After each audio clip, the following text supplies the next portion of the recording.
example is an uninhibited story when the child doesn't know he's being filmed. If they hold their smartphone perhaps down by their hip, turn it on, get the child into a story. That's the best sample, because sometimes when you go in and meet a child and you're asking yes/no questions and short answer questions, or the child is shy, the child and the mother can walk out of there and you haven't heard what they've heard. So I encourage you not only to get a video in the beginning from home, but to continue to compare what you're seeing in the clinical setting in the classroom with what the parents are hearing in, for example, carpool. I hear stories of stuttering in the car. Why? Well, you get, say, 4 boys going to soccer, and they're all talking about something exciting. They're competing, they're not taking turns, and that child may stutter a lot more in that kind of a moment than he would during speech class. And if he's stuttering that severely in those social moments, he's at risk for being teased. So gather really good samples. When they're reading, you want a reading sample and a speaking sample. You will learn that the child who's about 6 years old, who's just learning to read, tends to be a lot more fluent when he's reading than when he's talking. We know that as he's reading, he has to sound out the different words, and he's going to tend to talk a lot slower, and the words are there, so the demands are less. What happens if stuttering isn't treated well, a lot of times by the time they're 7 or 8 and they're reading more quickly, then they start stuttering when they read out loud, and then they're stuttering when they read out loud in class. And unfortunately, that can take a turn. So it's typical for children, little children around age 6, to be a lot more fluent when they read than when they're talking. I will meet even adults who, for example, will read fluently, but when they're talking, they stutter severely. I'm someone who had a severe stutter till I was about 25, and my reading was horrific. I stuttered severely when I read out loud from about grade 6 till I was 24. And when I got called on to read, it was unbelievable. So make sure you get samples in reading and talking. Bilingual children are not at higher risk for stuttering. Most of the world speaks at least 2 tongues, and they've studied this in some parts of the world. So they're not at higher risk.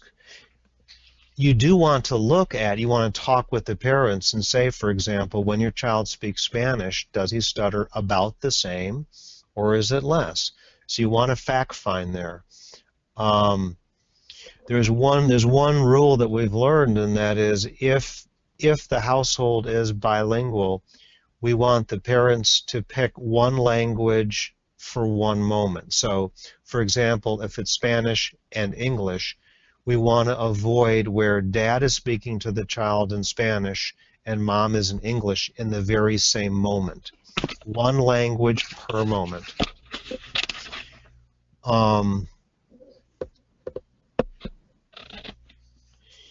You want to find out from teachers about different times when the child stutters. For example, when he raises his hand and he wants to talk, is there less stuttering than when you call on him?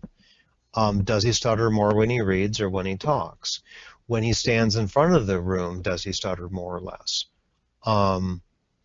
There are children trying to get out of plays. I had a little boy who, at his school, they have Mass on Fridays, and he was trying to get out of reading at Mass because of his fear of stuttering, because he's been teased recently. So this is a kid who's in 4th grade. Asking questions finds these things out. Obviously, that's a child who needs to go from Tier 1 to Tier 2 to Tier 3 ASAP, because he's being bullied, he's being teased. and he's fearful. He's telling us that he isn't talking in the classroom. The big picture, the child, the parent, SLP teacher, strategies, environment, stability.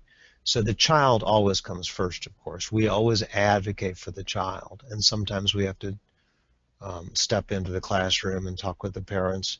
But child, parent, or parents, and I know there's always a worst case scenario, such as it's a single parent, the single parent doesn't have any employment, and these scenarios are tough. You got to look at all the children that you can help, and every time that I go speak somewhere in a group of 100 people, 200 people, 300 people, someone always brings their hand up and shares the worst case scenario. Do your very best to get parents involved in the school system. A lot of times parents don't have a clue what is going on in speech therapy. In my office, parents observe a portion of every session. They're included in the sessions, and frequently, if it's the younger child, age 3 to 6, the parent is in the room the entire time. I'm not saying that in the school system that you can bring parents into all of the sessions, especially when there's group therapy. However, it isn't black and white. The problem I see sometimes is that parents have no idea what's going on. So try to get them as involved as you can. Early intervention, really important. I am seeing, because I tend to get some of the most severe children, I'm seeing children under age 3 who are avoiding and word changing and whispering, trying not to stutter. I have children that have removed the word I and they're gone back to me, and on and on and on. So it is possible for a child under 3 years old to be aware of their stuttering and be trying to prevent it. They don't have the word stutter, but they know they have a problem talking. I'll see children just under 3 to 3.5 who already look away when they stutter. And when a child looks away during her stutter, she has shame and embarrassment. So you have to ask yourself, what's happening to that child? If the child looks away from you or looks away from people when they stutter, that child has either been teased, bullied, or their temperament is so sensitive that they're aware of it. So you want to ask parents questions about the temperament of the child. How does the child cope? Does the child speak to people, for example, after church? Does the child like to meet and greet? Is the child shy? These are important because sometimes a child, again, who's just 3 years old perhaps, can have a very strong adverse reaction to their speech trouble. When I was going through my coursework in college, you know, I was told things like never before 3 or never before 6 would you treat stuttering. There are doctors that I hear from when parents go in to see the doctor. Maybe the child doesn't show the stuttering. The parent doesn't bring in that sample on their smartphone. And the physician might say, well, you know, if it's still going on at age 6, then we treat it. I disagree very strongly. I think the earlier you get it, the better. So I have my slide here of the family chuckling. That is a good sample. Let's just pretend the boy on the right in the blue striped shirt is telling a wild and woolly story. That would be a great sample. Differential diagnosis. Remember that we gather a percentage of syllables that are stuttered, not words that are stuttered. Very important difference. There's a handout part of the slideshow that goes through the rules. When you get a sample, I personally video a sample of reading and a sample of talking. If the child reads, I have a sample of both. And I will also, more and more, I'm asking parents to provide for me a video sample from home. There are times when I will use that sample in the report instead of what I gather from my office if the sample shows more stuttering. So this slide here, slide 5, shows the varieties of disfluencies. And when you look at these, on the left-hand side, it's possible for an interjection to move over to the right. An interjection that's used as a filler, for example. On Saturday, I had a family come up from Florida to meet me, and their boy is 16, and 12% of his syllables were fillers. That's a substantial amount. So he would say or like, and then immediately after the or like, he would stutter. So it might sound like this. I learned some techniques. And through video, and then when you transcribe the video, it becomes glaring to you that this child inserts the filler preceding the stutter. So an interjection that's truly a filler gets moved over to the right-hand column.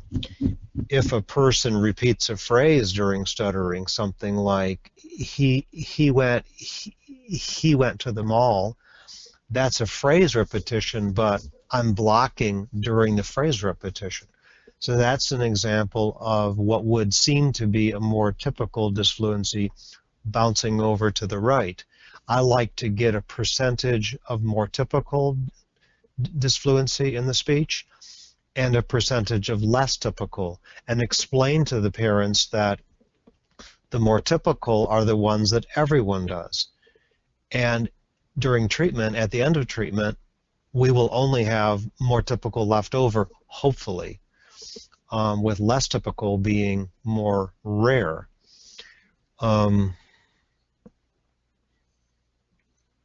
I just met a kid last week who, when he blocks, he expels all of his air, something like this. What is that over there? That's a unique type of blocking. That's a child that needs to learn how to move from the first sound and turn on his voicing. Prolongations, sometimes with little children, they'll raise their pitch, something like what? So these are things that blocking, pitch rise, getting rid of all of my air during a stutter, a tight chest cavity during stuttering, these are all things that are really important, where maybe you don't measure them numerically, but they're in the report because they show tension. So in the narrative part of your report, you can describe that.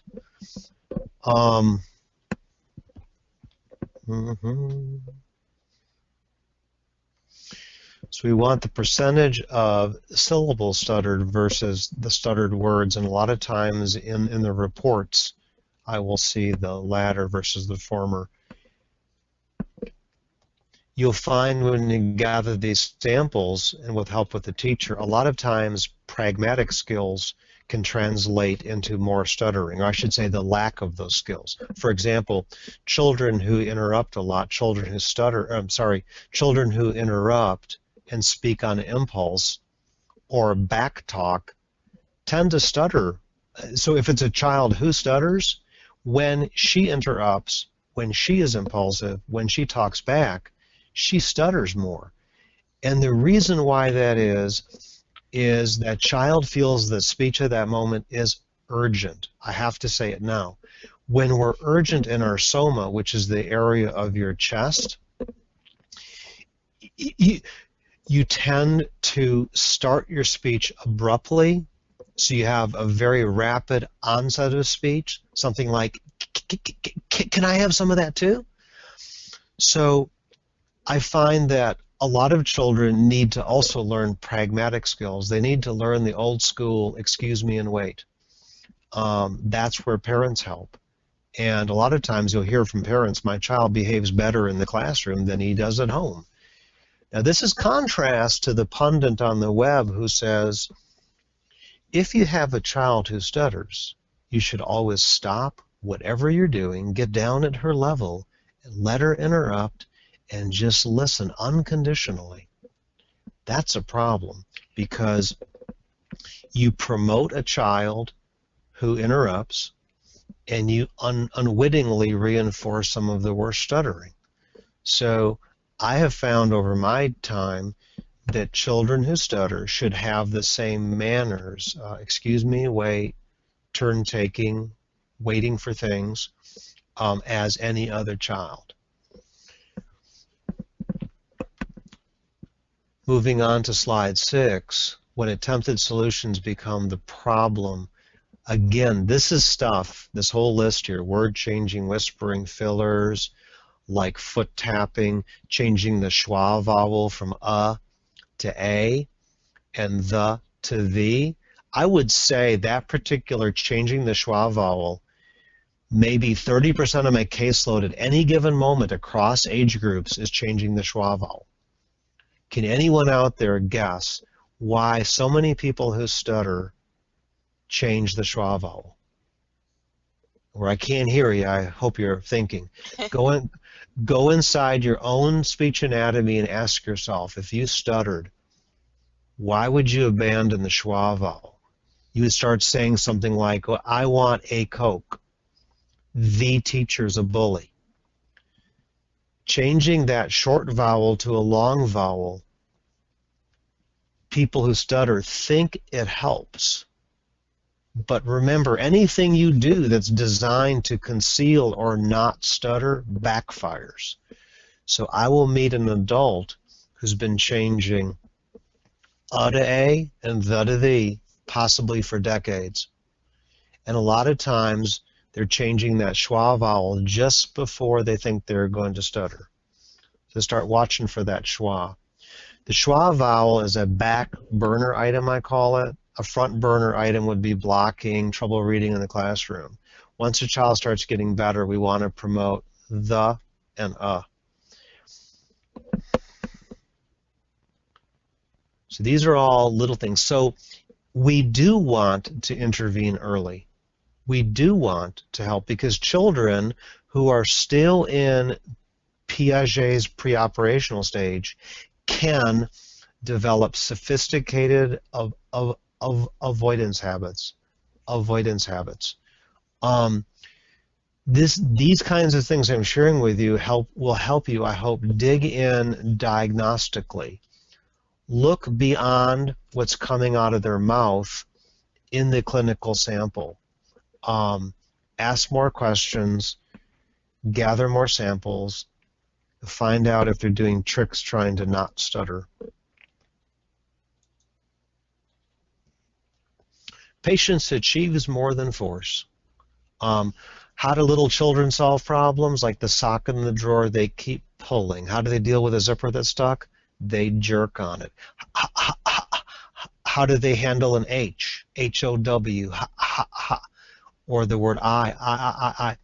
I want you to look very carefully with the younger children at the classic words that they initiate speech with. What are those words, anybody? When you're age, say 3 to 6, and you ask a question or make a statement, what are the most common words that you would start with? You're going to start with question words. What, why, where, when, can, is, does, could. You're going to begin with pronouns, I, he, she, proper names such as your grandma, who is like Gigi or Meemaw here in the South. I have an Excel spreadsheet. I've been keeping track of the most common stuttered words in young children. And this Excel spreadsheet goes to families. And I'm telling you, when a parent calls me with a kid, say 3 to 6, I already know what they stutter on before they come in. I just don't know how severe it is. TH words, this, that, they, there. So I invite you also to look at what specifically they're stuttering on. And parents really feel empowered when you ask them to begin to look at specific patterns because they want to be involved. And then I've got therapy techniques that address those specific stuttered words like THs and WHs and the word I. And you, like I have a little girl that I just met 2 weeks ago who literally in unison cannot say the word I. It's so severe that by stretching a band with hand-over-hand assist, so my hands are over her hands, we are face-to-face, and I'm going to stretch a band, and on 3 we're going to go, I. This little girl who's 5 years, 1 month, excuse me, averted eye contact and went into a wicked block, like with a 1-word/1 sound utterance. That child needs substantial therapy at the 1-word utterance, at the phrase utterance, such as I see a puppy, I see a cat, before she's going to be able to use that word I in spontaneous speech. So in therapy, you move up a ladder from a 1-word utterance to phrase utterance to sentence level all the way up into storytelling. I put time pressure and demands into therapy on purpose so that children are stable when they're excited. This is the opposite of turtle talk and snooky snail. An example of a long-term goal for, we'll just call it turtle talk. An example of what would be a long-term goal would play out like this. Your child has been really good. You bring them to the toy store. You say, Tommy, you've just been so good last couple weeks, your behavior. I'm going to let you go and pick out any toy you want. So he runs over, he runs back, he's got a Spider-Man action set. What are the chances that Tommy's going to go, may I have the Spider-Man action set with a web shooting glove? The chances of him doing that are less than you winning the Powerball, which is 1 out of 175 million chance. So a child, you drop that boy off at a play date, you have a friend over, a birthday party, carpool. Tommy can't turn on turtle talk when he's got demands on his speech system.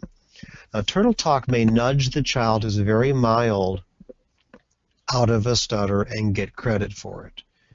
But I can build a case that we don't have time for. I can build a case that a child with a marked stutter is not going to, that's just not going to work, because the natural flow of speech, we get into carpool, we go to sports. It's the first day of soccer and there's a lineup and I got it. We're going down the line. I have to say my name and my school. You know, I'm anxious. I'm thinking about stuttering, and I'm going to hit that stutter. So we have to think about putting time pressure and demands into therapy as soon as they're ready. I do not believe children should be excused from things in the classroom. I hear teachers, and we talked a little bit before this began of Tier 1. Sometimes in Tier 1, a teacher, from what I understand, I hope I got this right, sometimes in Tier 1, a teacher will see stuttering and they're encouraged to begin to do things that they think are helpful. And I just had a kid a few weeks ago who, he was supposed to be in a play, and the teacher began to change the lines of the play, trying to remove some chronic stuttered words. And it was humiliating for the child, because in front of everyone in his grade, oh gosh, he can't say Christmas, so let's change it to Yuletide. I don't know, but they're scrambling to change the lines of the play, thinking that if we change the lines of the play, he won't stutter. Well, that's not how to solve these things. So I guess what I'm saying is the more the SLPs educate the teachers, the better choices they're going to make during Tier 1 on looking at reading versus hand up versus being called on versus spelling bee versus popcorn where we're tearing around the room, saying things briskly.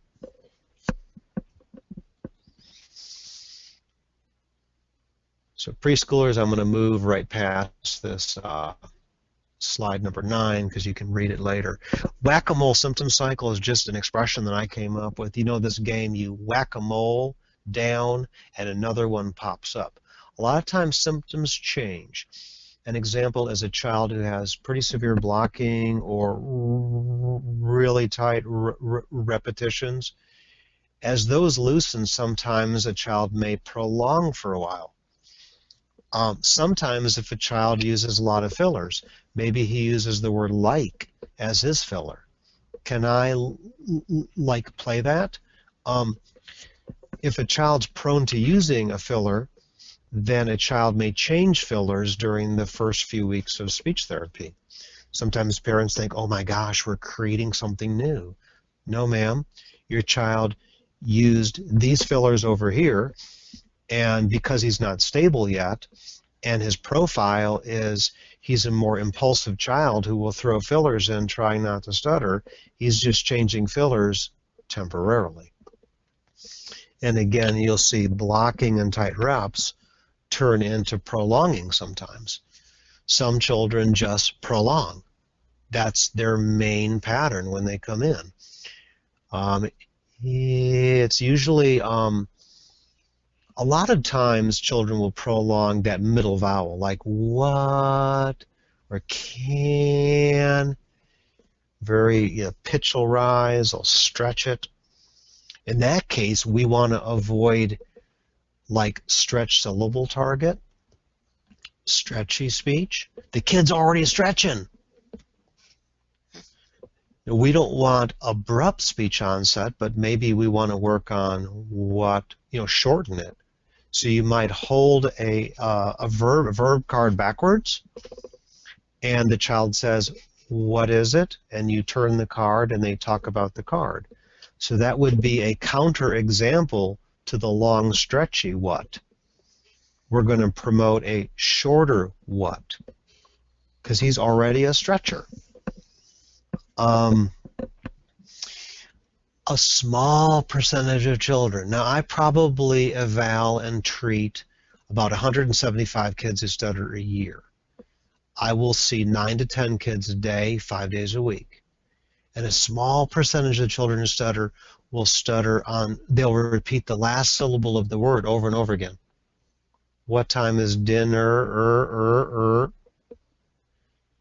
Now, some of the children, not all of them, I'm not trying to make a blanket statement here, but some of these children who repeat the last syllable multiple times, we learn later on that they have dyslexia.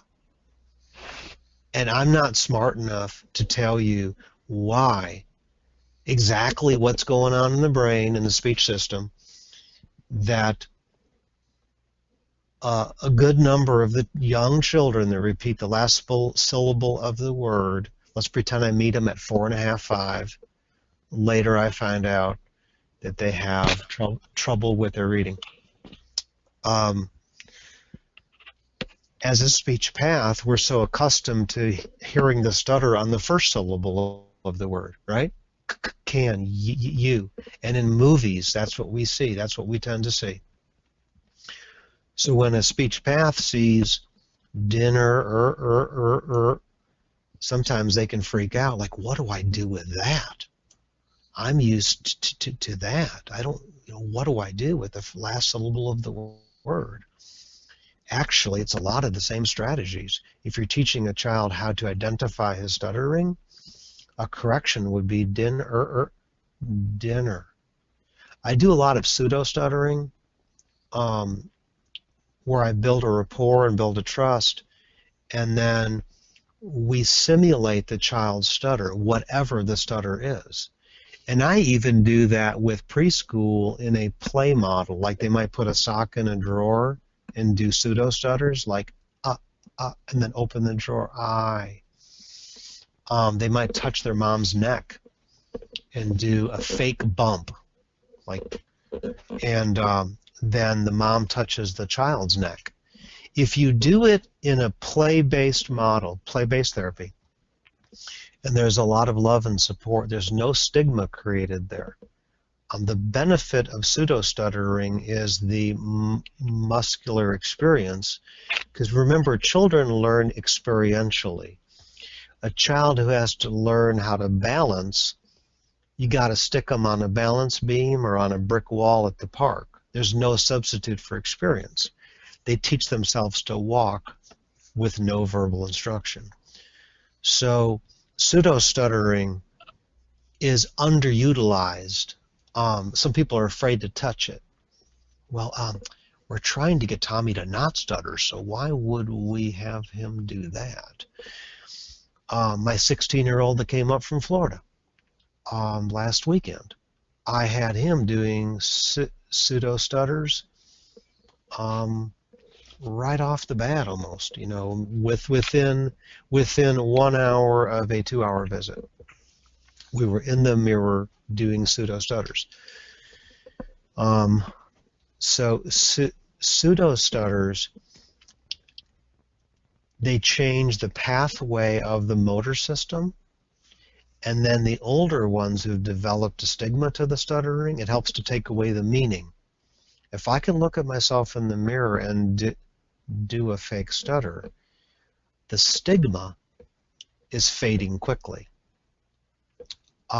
Sometimes I can get a teenager or an adult to make a phone call to a business and pseudo-stutter right in the mirror. I moved to Atlanta in 1987 with a severe stutter with no job and no money. At that time, the World Wide Web was not yet born. So you found out about jobs by getting the paper. You open the paper, there might be 20 pages of fine print, and you either had to call the place of business or get in your car and drive. And once you got to the place of business, you would walk in and ask to apply. Well, I had a chronic stutter on application. I'd walk up and go, "Can I have a job?"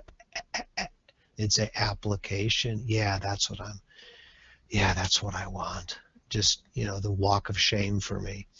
And phone calling was brutal. I would block on my last name until there was no sound coming out, and people would hang up. Like, "This is Tim.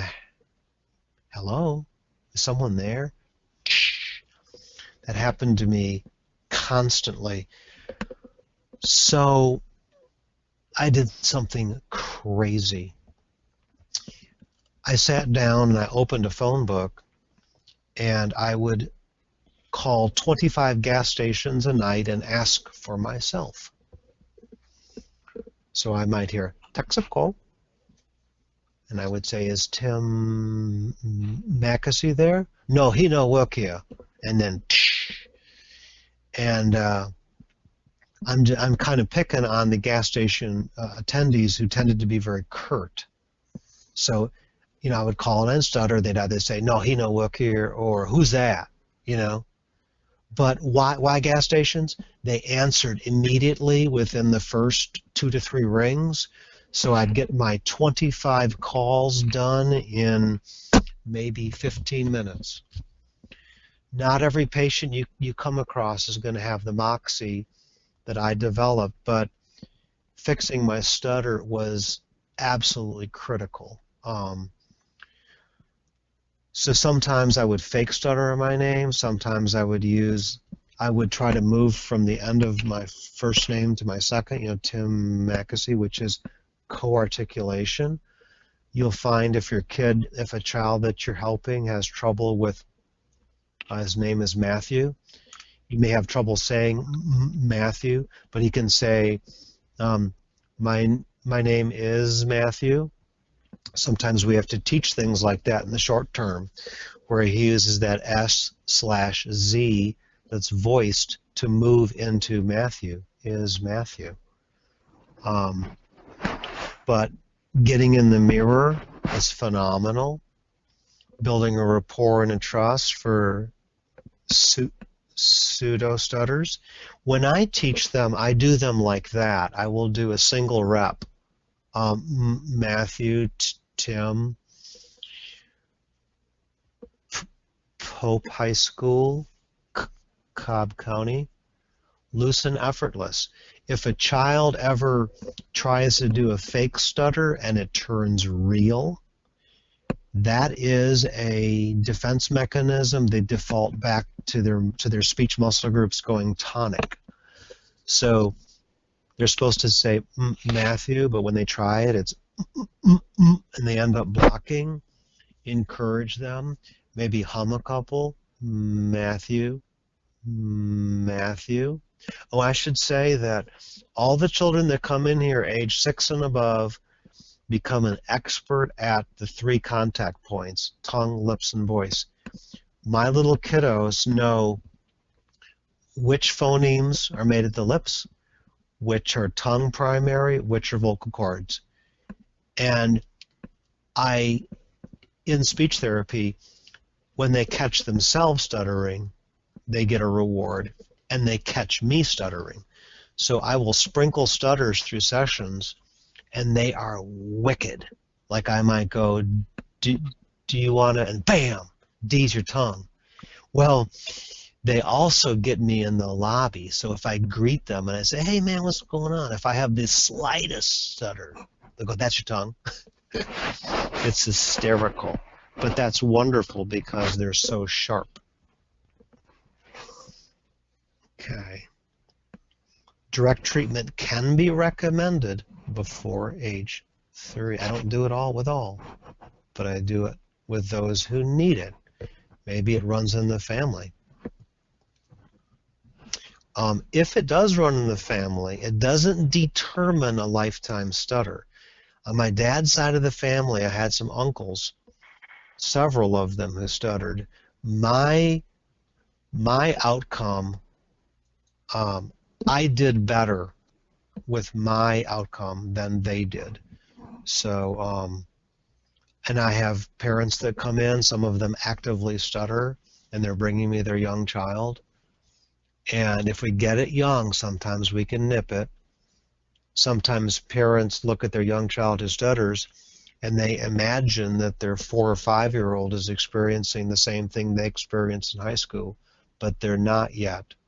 But those are parents that we need to talk to and counsel, because they're doing what psychologists call projecting. They're projecting their thoughts and feelings about stuttering from adulthood onto a young child. So differential diagnosis is real important in the RTI process, and knowing when to move up the tiers.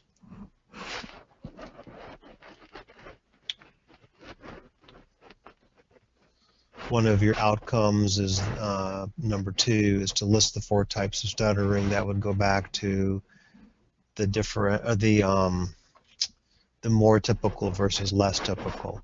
We've already hit outcome number 2, which is describe how to gather samples, as well as listing 4 types.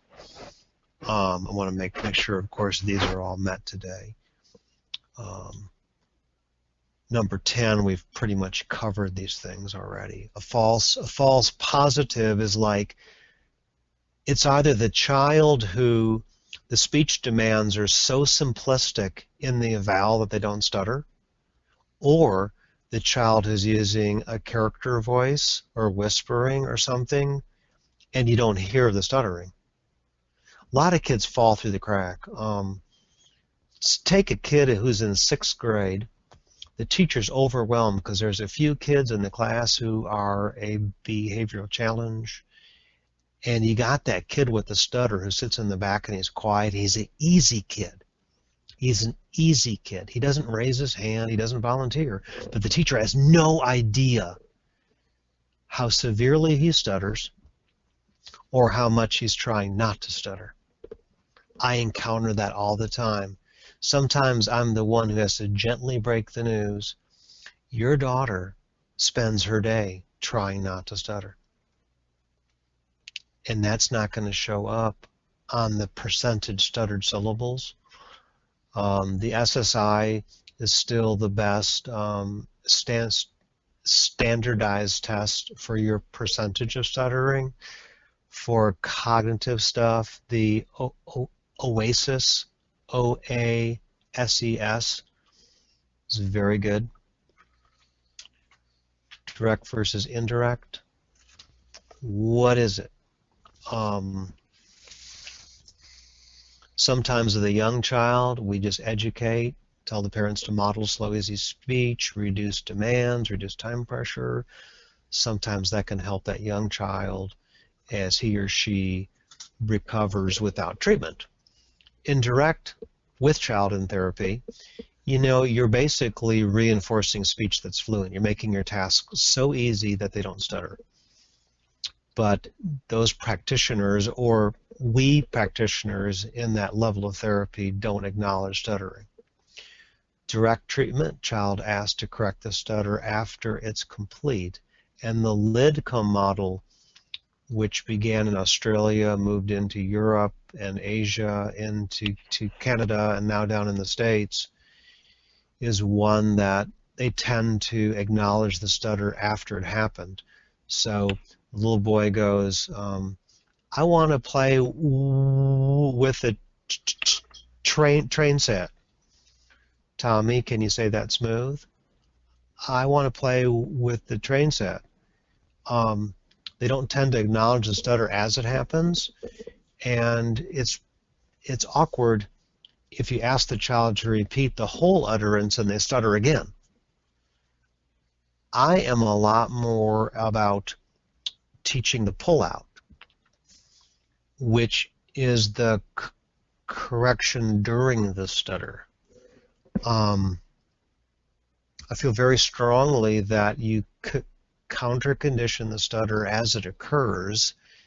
There's a way to do it with young children through play therapy, through a sticker system, praise. So my fast fluency program has approximately 500 kids through it, and it's the program where the parents are physically in the room. Children don't want to repeat the whole utterance again. It's onerous. So I want you to imagine seeing a kid who's about 4 years old who's walking on a balance beam for the first time. As the child is walking on the balance beam and teeters, the parent touches the child's hips, doesn't say a whole lot, and then the child keeps walking. Let's change that a minute. What if the child is 3/4 of the way down the balance beam, he teeters, we say, Tommy, go back and start again. Why does he need to start again? What if he just regains the balance and continues? So I like to teach children how to, quote unquote, fix their bumpy words when they happen, praise them. And little children can learn how to self-correct, and that can change the stuttering permanently. That's a funky slide. But I'm not going to spend a whole lot of time today with my personal plan. I'm going to move through this. My goal, like the champagne cork blowing out of the bottle, is for spontaneous fluency, not something that is all relied on a bunch of targets. My goal would not be, my name is Tim, I live in Atlanta. The hardcore shaping programs, I see a lot of shortcomings. Being here on the East Coast in Atlanta, I've helped about 50 people who have gone through the 2 best-known programs for shaping on the East Coast. They only treat they use what are called targets, the stretch syllable targets, the easy onsets, amplitude contour, creating that kind of a speech pattern. A lot of people don't want to return home and talk that way, so they have a conflict in the back of their head during the program. They also don't get treatment for anxiety. So a 15-year-old who has the fear of stuttering in the classroom, doesn't want to make phone calls. When he goes out for dinner, he asks his parents to get his food item for him. He needs help with anxiety. And as long as he has anxiety in his body, he couldn't turn on the targets if he wanted to. Unfortunately, around age 6, maybe 7, the teasing and the bullying is rampant. The mocking, the questions, why do you go I? The more sensitive a child is, the more devastating that is. I started getting teased in 2nd grade. I went from a talker to a non-talker. I interview children, I ask questions, I find out this is happening. I had a 6-year, 3-month-old boy a few weeks ago tell me that he's being mimicked. I said, when you get mimicked, how do you feel? He said, sad. 6 years, 4 months. I feel sad. He believes that he's different. He is not as smart. Really sad. Now, when I do part 2 in a month from now, I'm going to get more into CBT, how to work with thoughts and feelings. We have to be able to do that to treat the whole child. Sometimes little buggers, a 4-year-old, a 3-year-old whose temperament is sensitive, who doesn't take feedback well from other people about anything, their little purse, their little plush toy, they don't take feedback well about anything, right? Then someone picks on them about their speech. It is possible for a sensitive child in that age group to react strongly. Then you might get a headstrong child who maybe they get mocked and it flies right over their head. They have no idea. But fear, avoidance, and anxiety leads to the identity of a stutterer, which is, you think of, I'm different, I'm not as smart. A lot of those kids then go into a mode of trying not to stutter. Logical levels. I found this in a book on NLP years and years ago, and it rocked my world. Because when you look at the little kid, like 3 to 6, you're really looking, most cases, at the environment, parents, teachers, babysitters, if they spend a lot of time with their grandparents, nanny, aftercare. And unfortunately, I hear sometimes in aftercare is staffed by 16 and 17-year-olds who don't know a darn thing about stuttering, and they're unwittingly telling the child, slow down, take a deep breath. If you don't ask, you don't know. So a theme here today, find out the environment of the child. Is the family divorced? Is the child with dad part-time, mom part-time? Is the child with the grandparents a lot? Nannies, sitters, aftercare, a Bible study. Where does the kiddo go? Karate. I had a kid who was doing his belt test, and he started to stutter during his belt test, and he got some flack in karate. Get to know your kids to find out where you need to help. We have kids going off to summer camp who stutter. My handout for teachers, I encourage the parent to make a phone call to the counselor, get that handout and talk to the counselor, because I've heard the unfortunate stories such as this. It's the first day of camp. We're standing in our cabin, each person standing by his bed. We're in an oval. We're supposed to go around the room, say our name and where we're from and 3 things that we like. It was the first day of camp. I stuttered really bad. Some kids laughed. And then I was bullied the rest of the week. That is a freaking nightmare for a child who stutters. So I think that far ahead. If the child isn't stable, if they're at risk for stuttering when they're excited, I'm going to empower the parents to advocate for the child. If they're really stable at that point, we may still send that ahead. So again, look at the whole environment for these children. So environment and behavior. Now, once we get, up into reading, and I'm stuttering when I read, I might start to question my capabilities. I'm not good at reading because I stutter. I'm not good at doing a report because I stutter. I don't want to say the weather on the TV in the classroom because I stutter. Beliefs are the kids think I'm weird, kids think I'm dumb. So this is how stuttering moves from behavioral level, the stutters, and it moves into my capabilities, my beliefs, to my identity. That you're looking at me in that slide when I was from 2nd grade, particularly 6th grade through undergraduate school. I spent my day completely absorbed in who knows I stutter, don't stutter. I was dropping classes in college if I had to talk, until in Italian I went to my teacher and I stammered like, I stutter, and can I be excused from talking in class? And he looked at me and he goes, in Italian, you will be graded on your reading Italian, your writing Italian, and your speaking Italian. If you don't speak in class, you'll fail. And it's exactly what I needed. I needed some tough love.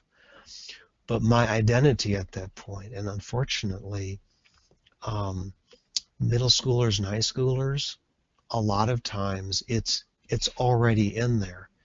This is, again, those speaks at an integrated approach to therapy that has CBT and stuttering skills. I want to teach you real quick how to do a good pullout. Okay, a good pullout, I hit my stutter like this, and I release the word with a gentle exhalation.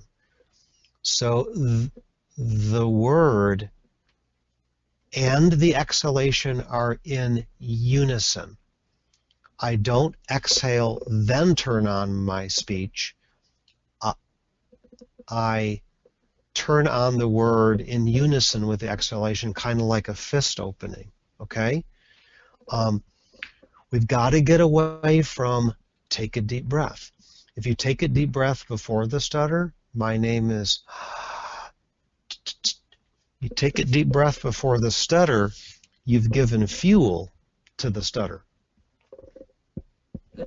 I'm going to cover that more in part 2, the breathing. It's really important. I don't want to gloss over it. I'm on slide 16, oral reports reading.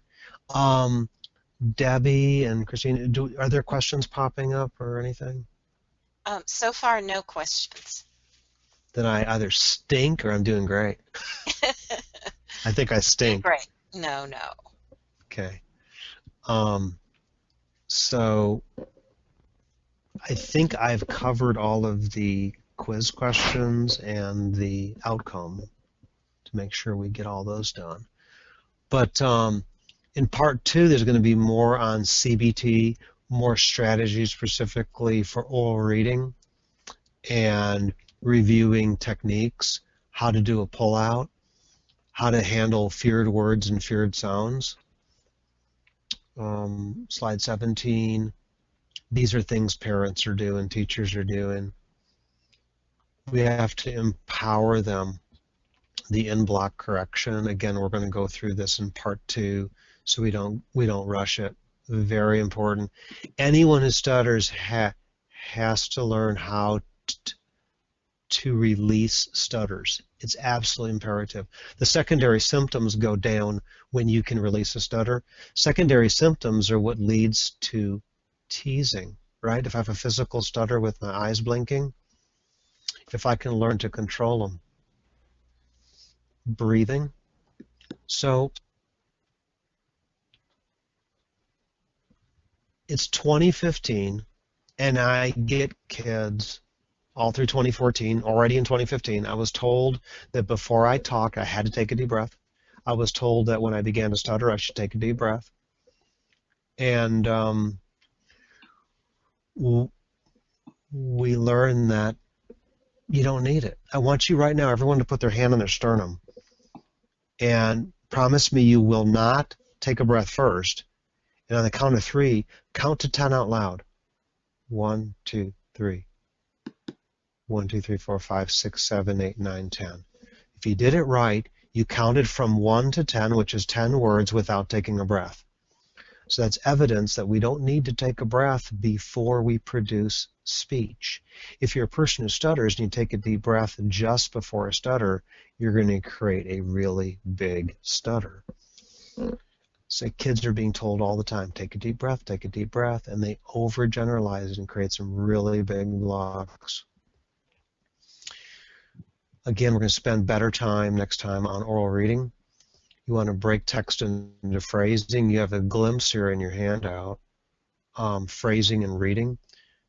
This appeared in The King's Speech, the movie The King's Speech. At the end of the movie, in the wartime address, Logue marked King George VI's speech into phrases. Joe Biden went to the theater to see the King's Speech and blew out of his chair because he looked at it, he said, that's what the nuns taught me. Phrasing is going to be working 100 years from now, 200 years from now. I'll cover that better when we meet again. Anxiety, going to cover that better. CBT has to be put into therapy. We'll touch on that in a month. And the quote I always end with as we're winding up here. You guys are doing some fantastic work. Many of you have not stuttered, but you went into the field, which is awesome. These children, you're changing their lives. I want to thank you all, and I'll see you guys in a month.